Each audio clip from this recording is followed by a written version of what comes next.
んにちは。グリーンウィッチフクロウのかまどのみつねこです。グリーンウィッチフクロウのかまどは山形県鶴岡市にあるこの土蔵を改装したアトリエ&カフェです。私はここで色の表現者として絵を描いたり、小説を書いたり、畑仕事をしたり、カフェをしたり、編み物をしたり、いろんなことをやっています。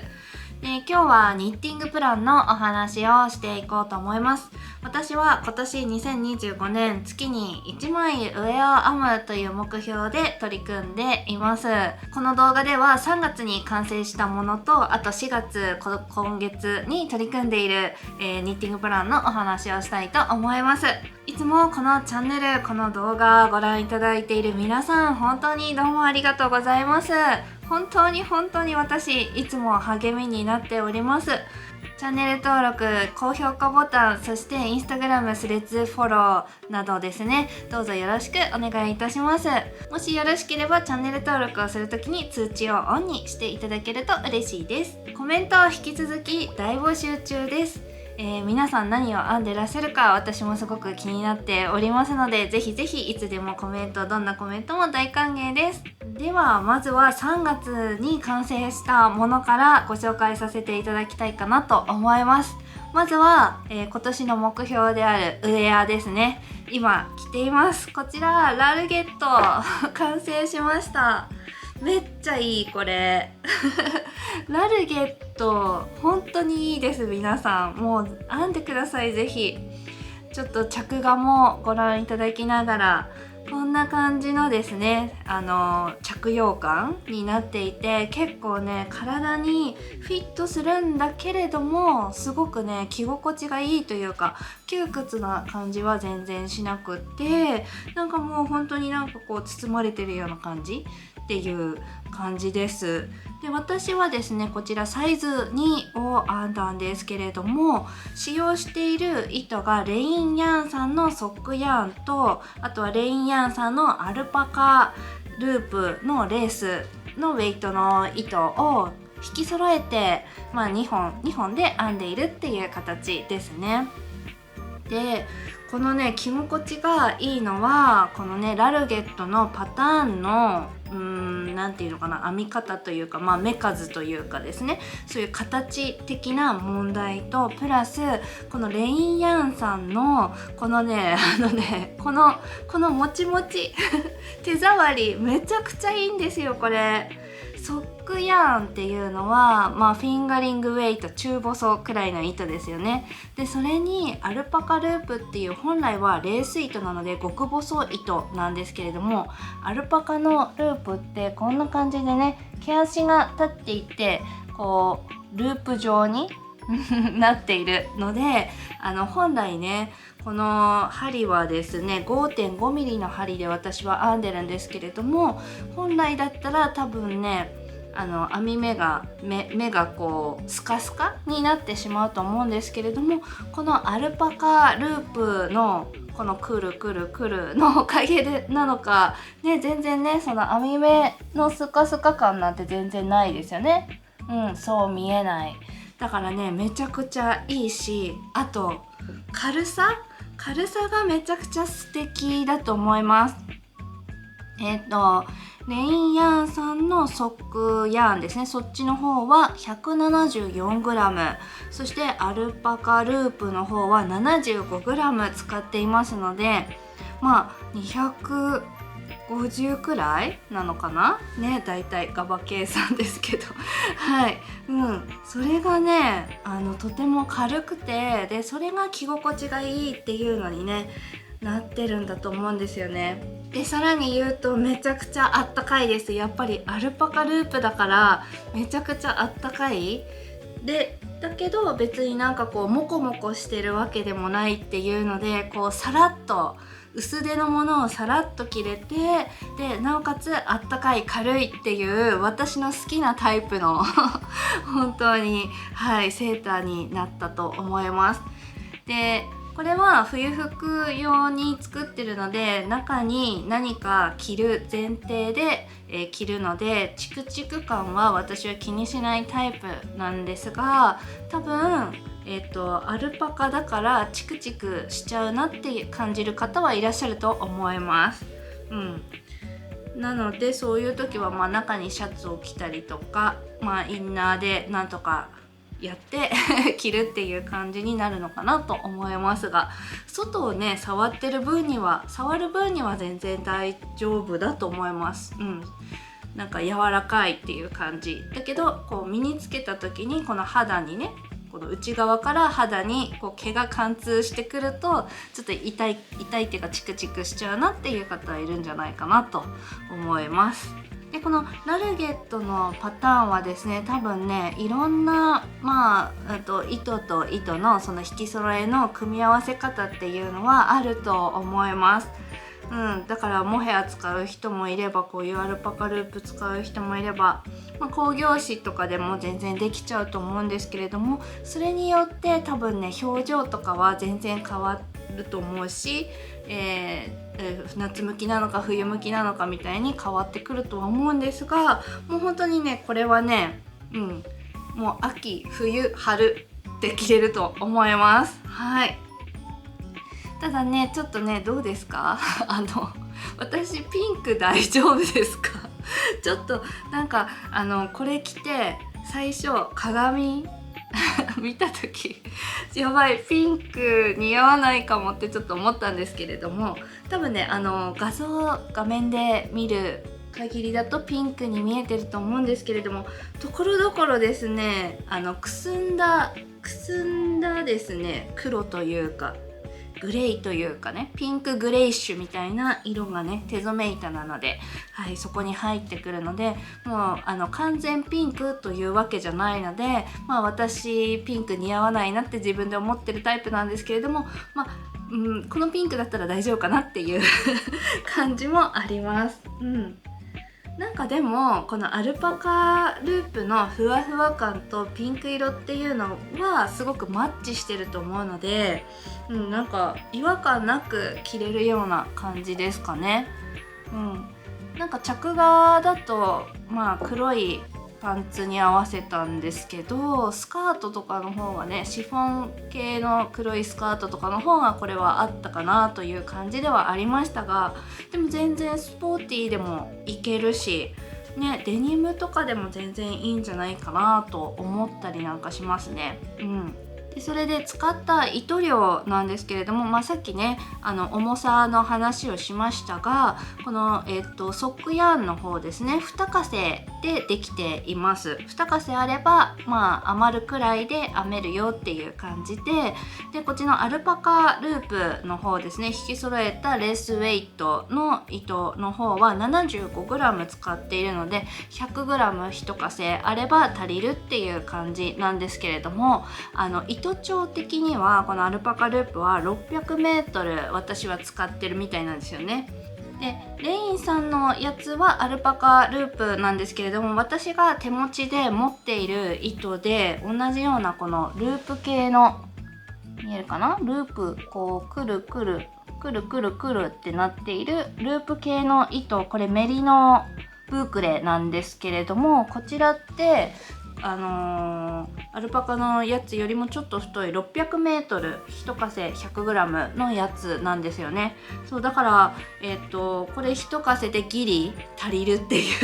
うもうギリギリすぎるけど足りるっていう感じで、私はサイズ2を編んでいるのでちょっと余裕があるからサイズ1とかだったら1稼で足りるっていう感じなのかなっていう感じで思っています。サイズ3からだったら2稼、これ 600m では足りないので2稼必要だなっていう感じですかね。でもう本当にこの着心地が良すぎて、もうラルゲットはもう2着3着って欲しいなって思っていて、もう何と何を引き揃えようかなっていうことをもうすでに考えています。だから自分の手持ちのこれフクロウのかまどの手染め糸なんですけれども、この手持ちの糸とかもウェアにねすごくいいと思うので、このねプクプク感というかもっちり感というかね、なのでこれで編みたいなと思って計算した次第でした。でパターンの変更点に関しては、ここのね首元のところからトップダウンで編むパターンなんですけれども、ここの首のリブのところ、ゴム編みのところは針のサイズを2号落としています。で、私はね5.5 ミリ、多分11号、2本サイズで11号の針を使って本体を編んでいるので、11、10、9号の針で首元を編んだっていう感じです。本当はもう全部同じ針で一つの針で編むっていうパターンなんですけど、なんかねここのネックラインがそれだとすごくねこう広がっちゃうっていう皆さんの感想を聞いたので、いろんな動画見てそうだから、じゃあ私もちょっとここ、2号落とそうかなと思って、細い針にしたんですが、私は結構もっと開いてても大丈夫だったなっていう感じかな。こんくらい開いてても私首元にあるのあんまり好きじゃないのではい、こんくらい開いててもよかったなっていう感じかなと思います。だから次はね全部同じ針で編もうかなと思っています。で、あとは本当にパターン通りで、ちょっとね腕、私長いのかわからないんだけど、腕のこの長さは自分の腕の長さに合わせてこう前習いした時にちゃんとここまで来るような長さにしました。こうストンと落とした時の長さだと若干こう短くなるんですよね。そうだからちゃんと冬でも着れるようにここまでちゃんと丈がある長さにしました。はい、ということで皆さんもぜひラルゲット編んでみてください。めっちゃいいですこれ皆さんね結構編んでらっしゃる方いらっしゃると思うんですが、皆さんがラルゲットいいよっていうのが本当に分かりました。で、初心者の方にもおすすめなのかな、この編み方は。ちょっと引き返し編みのところで裏面を見てねじり増し目かな、裏のメイクワンライト、メイクワンレフトとかが出てくると思うんですけれども、そこだけかな、ちょっと混乱ポイントは多分。で、あとはもうずっとぐるぐるね編んでいくっていう形なので、ちゃんと何段編んだかっていう正の字でもいいし、マーカーでもいいし、段数とかね数えればちゃんと編めるんじゃないかなと思います。ぜひね、また私も次ね手染め糸なんか使って編んでみたいなっていう感じですね。いい本当にこれ本当ね、二風で編めるっていうのがねまた最強ポイントかなと思います。はい、また編んでみたいと思います。完成した靴下が2つあるのでご紹介していきたいと思います。まずはこちらですね、じゃーん、かわいい蜜バニラソックスですはい、可愛くないですかこれ私編んでる時もなんか多分ひとしきりはしゃいでたと思うんですけどですね、このつま先、かかと、ヒールフラップ、そして、カフの部分は、レラーナという、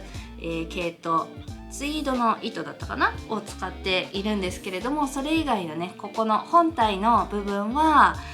私のこれめっちゃいいじゃんって最近お気に入りの、シェラスタールの、フォルティッシマカラーというですねシリーズの中の系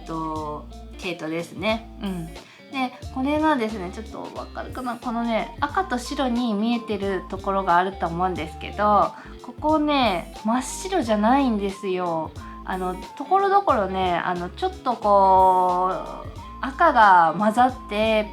薄ピンク色に見えているところがあるんですね。でこれがもう本当にいちごに練乳をかけたくらいのですね赤い透明感みたいな感じでとても好きで、なんかこれ編んでていちごミルク飲みたいみたいになりました。冬は編んでたのであれなんですけど、めっちゃ可愛い。でこのゾーンが終わったらここでちょっとね賑やかゾーンが始まって、でまたこのゾーンになって、もっと編めばねここにまた賑やかゾーンが行ったんですけれども、私はここでねストップしました。この模様の入り具合もなかなかね可愛いと思うんですよね。なんかこういうボーダーも好きだし、こういうガチャガチャ具合も私結構好きなんですよね。ねえ、この可愛い。でこのねシェラスタールのフォルティッシマの糸は結構編みやすくて、なんかちゃんとしっかりとした糸質というか、だったんですよね。編んでて、なんかこう編んでるっていう感じの糸質だから、すごくねなんか気持ちよかったんですね、編んでて。質感的にはソックヤーンっていう感じの質感なんだけれど、なんだろう、柔らかすぎず硬すぎず、本当にちょうどいい感じの私好みの質感でした。でですね、フォルティッシマのカラーというシリーズが、そのカラーの中でもいろんなシリーズ分けになっていて、このシリーズ名が何というシリーズ名だかちょっとわからないんだけれども、一応色番的には536っていう色番ですはい、もしかしたらもうないかもしれないですね。系統って1年ごとにどんどん更新されていくのでよくわかんないんですが、ただ多分糸質的にはフォルティッシマカラーはこれなんじゃないかなと思うので、またちょっとねフォルティッシマカラーのちょっと色とかをこう見て買っちゃいそうな感じの系統だなって思いました。であとはミツバニラソックスなんですけれども、本来はこのカフダウンでね履き口からずっと編んでいくっていうパターンなんですけれども、今回はちょっと試験的に、つま先から編んで、同じボックスヒールのかかとで、ヒールフラップがあって、最後こっちカフのところでバインドオフするっていうやり方をやりました。でこのカフの部分なんですけれども、これは一目ゴム編み止めですねをしています。だから割と綺麗に収まったかなっていう感じはしました。でもなんかねミツバニラソックスをねつま先から編むの結構難しかったので難しいなっていう印象だったので、やっぱカフから編むのがいいかなって思いました、自分で。こちら完成しました。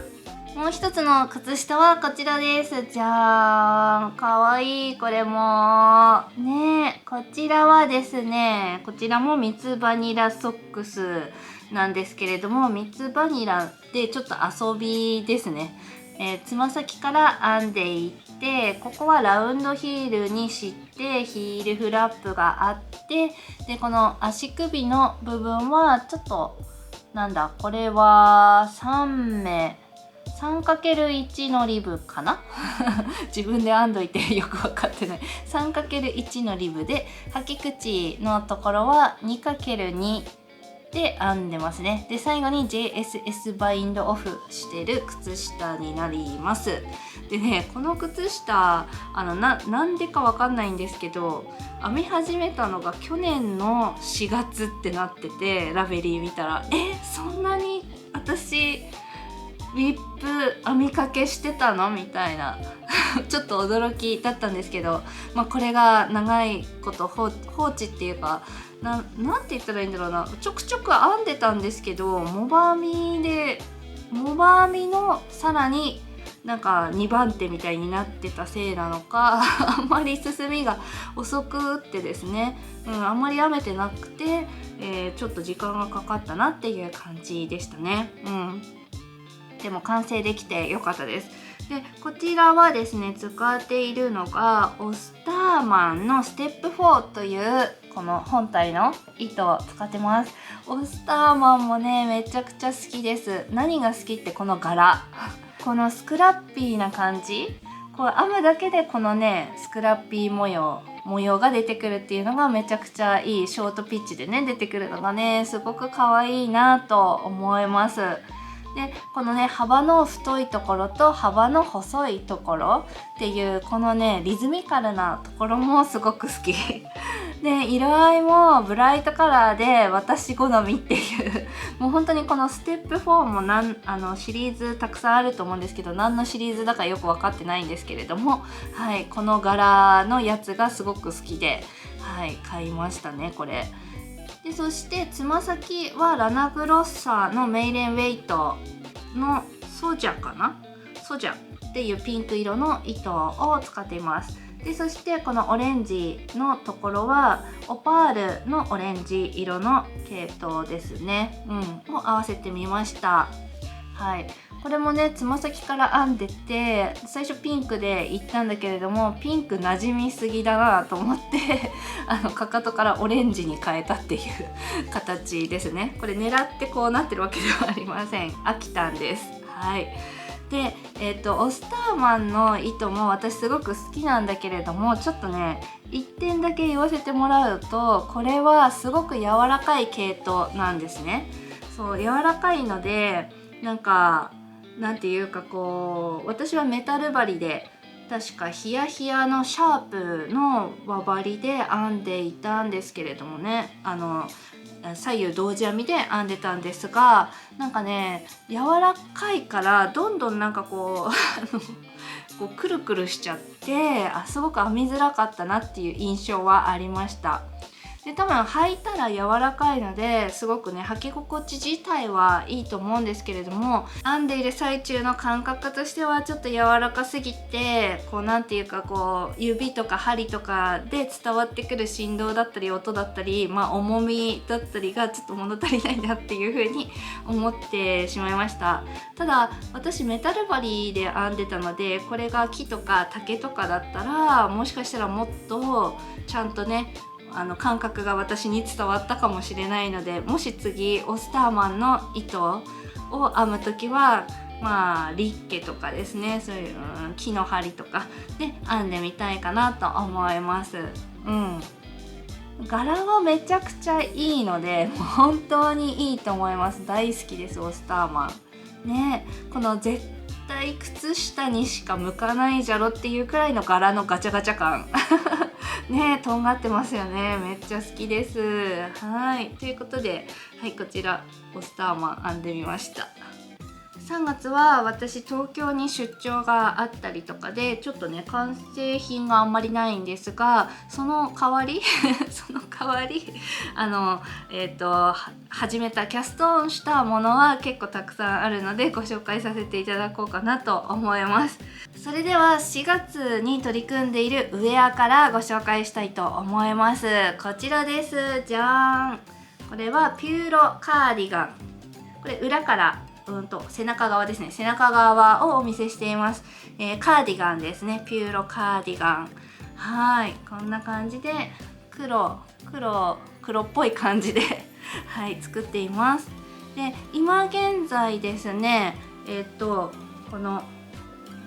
前身頃と後ろ身頃が終わって、無事にこの裾のところもバインドオフしていますので、あとは腕を2本ね編み進めて腕を作って、その次にこの前立てカーディガンのこの襟の部分ですね、ここを編んで、終わりっていう形になるかなと思います。こんな感じですやっぱね私黒好きだからなんかね、さっきはピンク着てますけど黒の方がなんかちょっとしっくりきてしまう私がいますが、はい、こちら編んでました。まず使っている糸からねご紹介したいと思います。こちらにスワッチも編んでおりますが、ですね、本体の前身頃と後ろ身頃の糸はですね、こちらラナグロッサのランドラストというソックヤーンですね。ソックヤーンなんですが 80% メリノウールで 20% ポリアミドという、メリノを使われているので、結構ね柔らかいというか手触りの良い、だけれどもちゃんとこう張りのある感じのソックヤーンになっております。でこれにこちらラナグロッサのクールウールのレース極細糸を合わせています。でこのランドラスト2本にクールウール1本という3本取り3本引き揃えで編んでいますね。本体の部分この黒いグレーの部分ですね。はい。で袖の部分ですね。こちらのね袖の部分に関してはこちらじゃんでっかいケーキヤーンと呼ばれるやつですけれども、こちらですね。ホビーさんのマナヤというレインボーのグラデーションの糸を使っています。でこちらは65% ウール 35% アクリルという組成で 200g510m というものですね。太さ的にはウーステッドの太さなんですけれども、多分ね実質そんなに太くはなくってこんな感じなんですよね。でもなんかこうよりが甘い分ちょっと毛糸がモケッとしてるところがあって、多分その風合いを生かすためにはウーステッドくらいっていう感じなのかなと解釈しています。でこれ1本にこちらのさっきのクールウールを合わせて1本1本で2本で、はい、袖の部分を編んでいます。こんな感じですね。逆だはい、こんな感じです。はい。で黒を合わせたかったのはこれね、この中にもちょっと黒っぽい糸がよられてちょっとねレインボーがまだらみたいに見えてはいるんですけれども、私的にもうちょっと黒っぽくしたかったので黒を混ぜてもっとまだらにしたっていう形ですね。で糸の太さ的にこっちの2本プラス1本してる方が太いっていうか厚み、編み地の厚みがあって、こっちのレインボーの方は厚みが若干薄いかなっていう感じなんですよね。そうでもなんかこう生地が厚い方は前と後ろだから厚くてもいいかなと思って、でそれでその代わりこの腕の部分に別に厚みってそんなに必要ないかなとも思ったので、腕の部分でレインボーを採用ということにしました。でただこれ問題があってすごくめんどくさかったんですけど、これってラグランのカーディガンなんですよね。そう例えばドロップダウンのカーディガンだったらここら辺までね長方形でダーってこう編んで、後でからここの袖を広い目してまたダーってこう伸ばして編んでいけばいいと思うんですけれども、これってラグランだから要するにこの上から作り目をしてるんですね。ここの段から作り目をする時から、もうねここの袖が始まるんですよね。そうだから、ラグラン線に沿って色を変えたかったので、私は縦渡しの、カラーワーク、つまり、あれはインターシャーミをしています。縦糸渡しのやり方をしてずっと編んでいきました。でそれがずっとねここの部分ずっとここからトップダウンなのでずっとこう編んでいくわけですよ。そうするとずっとねここの部分はインターシャなので編んでいる最中に毛糸玉が9個編み針にかかっている目に9個も毛糸玉がつながっていることになるので、もうこんな感じでこう毛糸玉を移動させながらずっとね編んでいきました。平編みなので往復編みなので、その都度こう裏面編む表面編むってこうひっくり返さないといけないじゃないですか。でそれでも絡まるしね、もう本当に大変だった9個ね一度テーブルに置いてしまったらもうそこから動かすことができないなって、動かしたら多分もっと絡まって地獄になるなと思ったので、ここから実はこの作り目のところからそのインターシャが解放されるここですね、袖下脇下のところまで一気に3日間で編みましたもうこれを片付けるしかないと思って、もっと計画的にですねやればよかったんですけれどもね、ちゃんと場所を確保して、でもちょうどやったのが自分のパソコンが置いてある本当に作業スペースのところで展開してしまったので、もうこれは編んで袖下まで行くしかないやつだと思って、もうなんか必死に編んでました。袖の下までね。で無事編むことができて、ここ最後ねバインドオフ今朝しました。ここのバインドオフはですねイタリアンバインドオフしましたね。パターン通りなんですけれども、イタリアンバインドオフするとここのね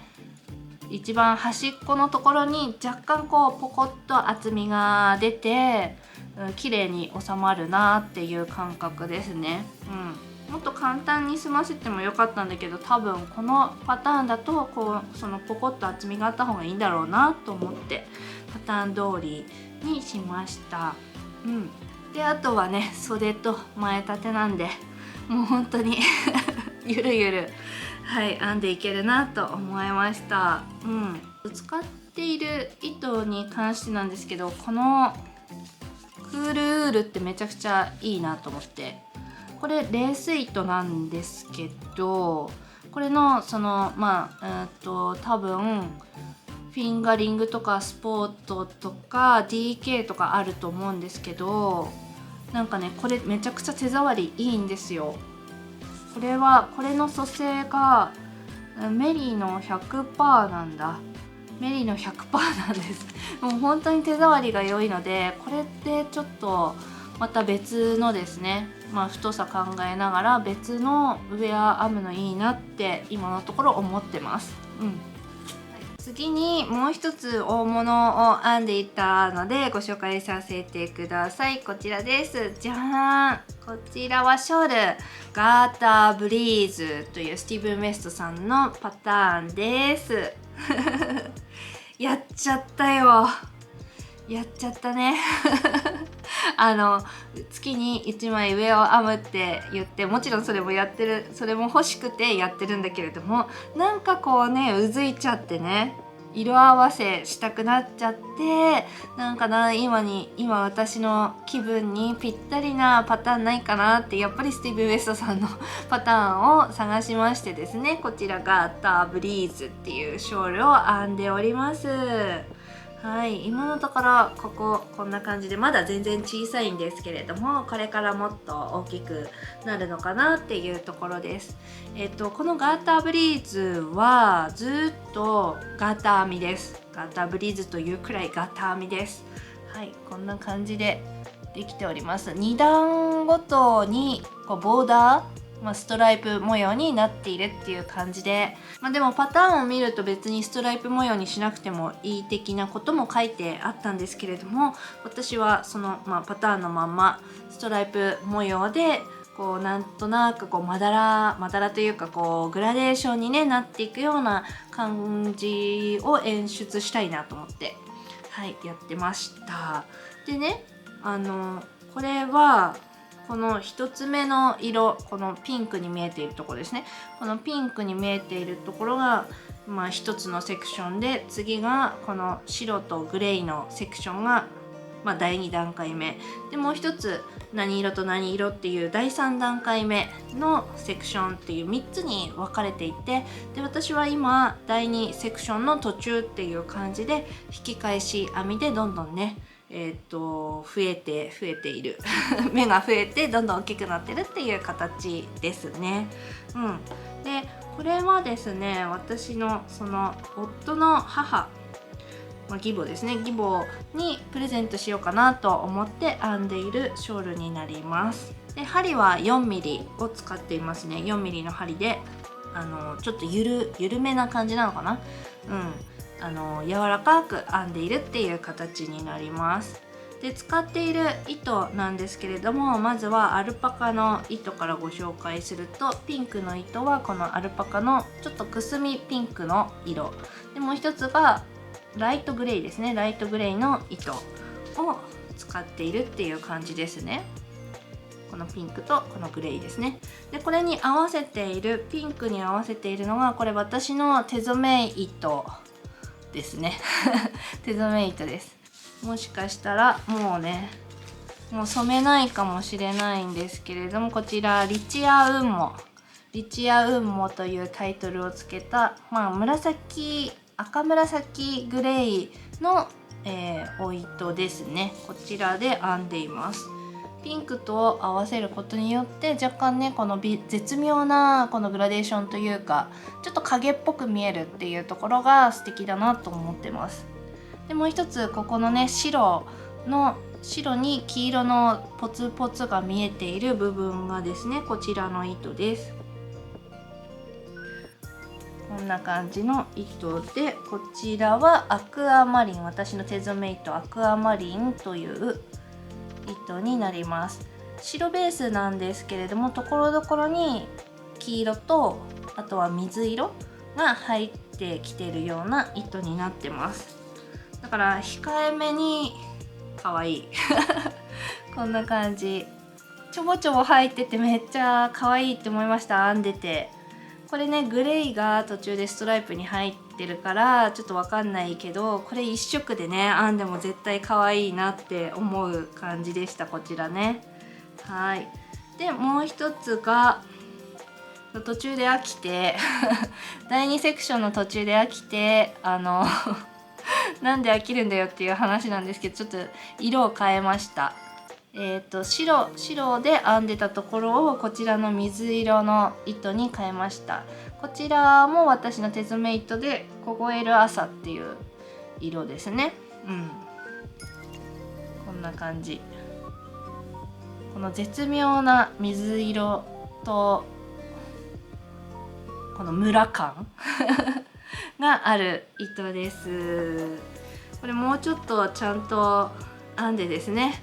ちゃんと大きくしてちょっと遠くから眺めて、どんな感じのねこうグラデーションになっていくのかってすごく楽しみな感じですね。で、第3段階ではまたちょっとね、何の色使うんだっけか把握してない、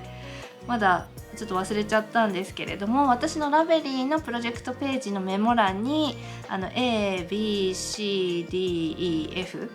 が何色っていう風に書いてあるので、もし気になる方がいらっしゃったらちょっとそちらも見ていただければなと思います。パターンの変更点に関しては引き返し編みがこれ対応されているんですけれども、私は引き返し編みのところをダブル目で処理しています。はい、次にですね、ちょっと小物をご紹介したいと思います。まず1つ目がこちらです。まだはい、何やっていう感じなんですけれども、こちらは帽子でベーシックビーニーというラベリーで無料パターンのものですね。で、こちらがですね、この私の大好きなドロップスのフィエスタで編んでいますね。このフィエスタの色が白ベースなんだけれども、ちょぼちょぼ黒が入ってて、とってもね可愛いんじゃないかなと思ってるんです。で、このフィエスタはソックヤーンで 75% ウール 25% ポリアミド、50g110m の糸ですね。 DK です。並太サイズです。で、これ編み会に参加してくださっている方がですね、帽子を編みたいんだということでリクエストをいただきまして、帽子編むんだったらぜひねワーミーチャレンジしてみませんかということでですね、おすすめしましたはい。その方は平編みはご経験されてたんですけれども、もうワーミーができるともう本当にもっと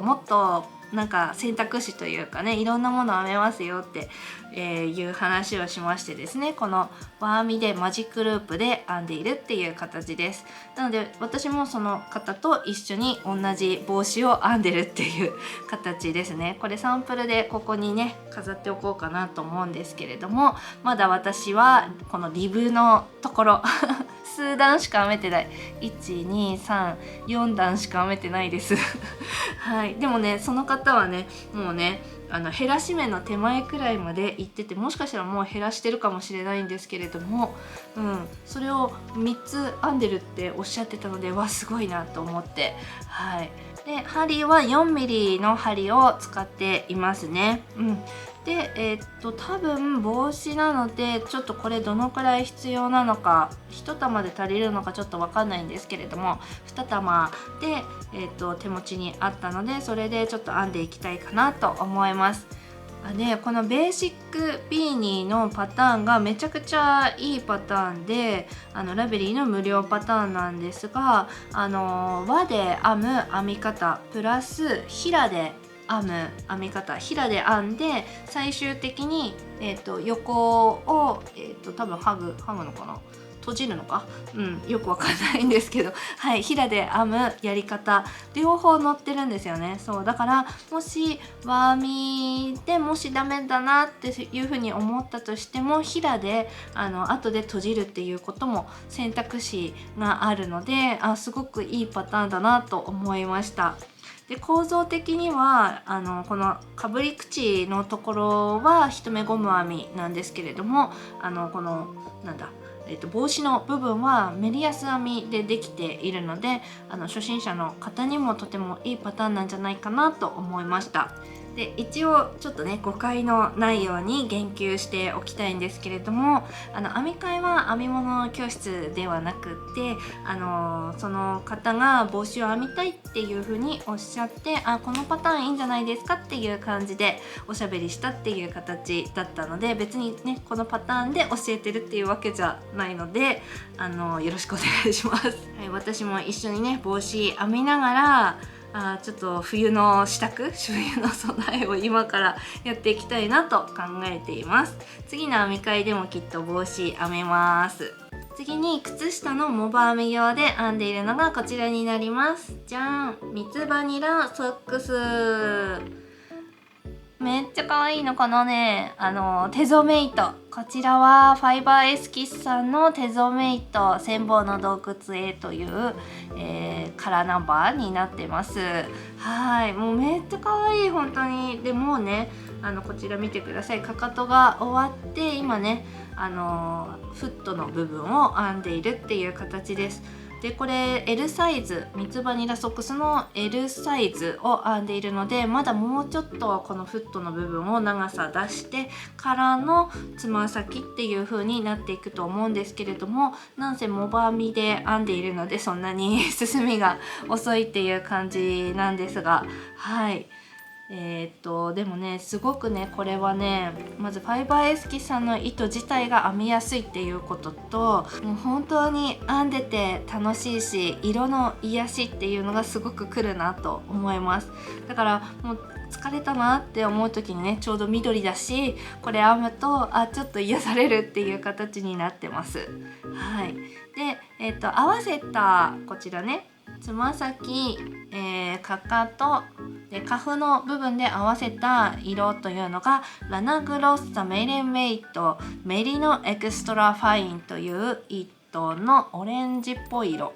なんかねこのブライトカラー、柔らかい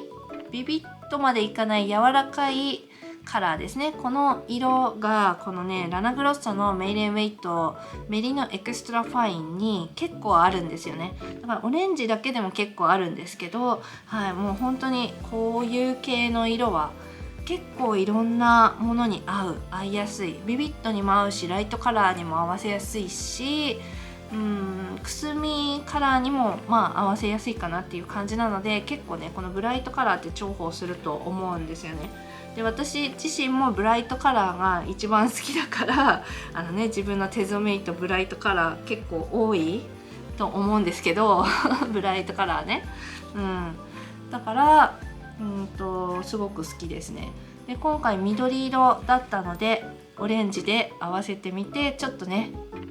こう明るさをこう出したっていう形ですね。もう配色的にもすごく好きだし、なんかねとっても好きとっても好きですこれ。で東京に出張行った時もこれは持って行って、かかとの部分だけかな、その時編んでたの、このねヒールフラップの部分とかちょっと編んで疲れてたんだけれど、ちょっと編むことで結構癒しになったので、もう本当にねモバ編みは最強ですで蜜バニラソックスの話題が今回はたくさん出たんですけれども、もうすぐこの私が L サイズの靴下を完成させてた後、多分テストニットさんを募集したいかなと考えています。ミツバチソックスが今回ねリリース4月2日だけかなにリリースされたんですけれども、それに引き続くような形でこちらのねミツバニラソックス、プレーンなメリヤス編みの靴下、普通の靴下です、普通の。でそのパターンもやっぱり初めて靴下編みたいですで、ちゃんと外にも履いていけるこの4プライっていう薄さというか細さの糸で編んだやつを編んでみたいですっていう方が結構いらっしゃったので、そのミツバニラソックスのパターンも書き起こしてるっていう形なんですけれども、そのテストニットさんも募集したいかなと考えているので、もし参加したいなっていう方がねいらっしゃったら、私のインスタグラムとかねフォローしてくださるととても、便利かなと思います。はい、ここからは編みかけ消化の話をしたいと思います。私は編みかけがかなりたくさんある、持ってても全然平気っていう形ですね。今現在ラベリーを見ると私の編みかけ13個ありますね。これ減った方なんですね。で私もなんかねだんだん編みかけが増えてくると15、16くらい持ってた時が最大あるんですけれども、だんだん増えてくるとちょっと訳が分かんなくなってしまったりするので、ちょっとね減らしていきたいな、完成させたいなというふうに思ってるんですよね。でただその13個の中の6個はブランケットなんですよなんで6個もブランケットあるんだろうっていうふうに思うんですけれども、なのでブランケットはちょっと大物すぎるので、長期プロジェクトすぎるので、ちょっとそれはさておき、残りの7個に関してはどんどんね完成させていきたいなと思います。で理想としては大きいもの、ウェアとか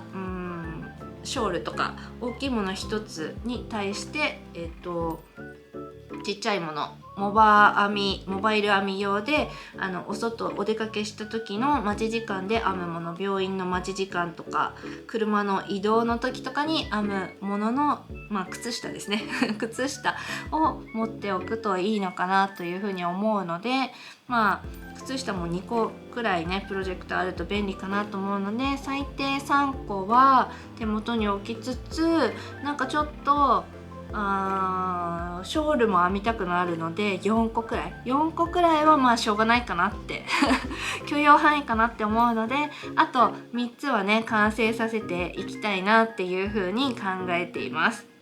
それからまたキャストオンしていきたいなと思います。キャストオンしたい、編みたいものは本当にたくさんあって、ただ今私の頭の中で向いてるのはウェアを編みたいっていうことを向いているので、あんまりそれ以外で編みたいものってそんなにないんですけれども、なのでちょっとねそういう、方針で進めていきたいかなと思います。ぜひね皆さんと楽しみながらこの動画もね作り上げていきたいなと、編み会もやっていきたいなと思っていますので、今後ともどうぞよろしくお願いいたします。ということで今回はニッティングプランのお話でした。みつねこでした。また次回の動画でお会いしましょう。バイバーイ。フクロウのかまどではアート、編み物、畑仕事、ハーブ染め、パンやお菓子の料理など、みつねこの色の表現者のなりわいをテーマに配信中。私の書籍共感覚の魔女も現代書館さんから販売中。ぜひ応援よろしくお願いいたします。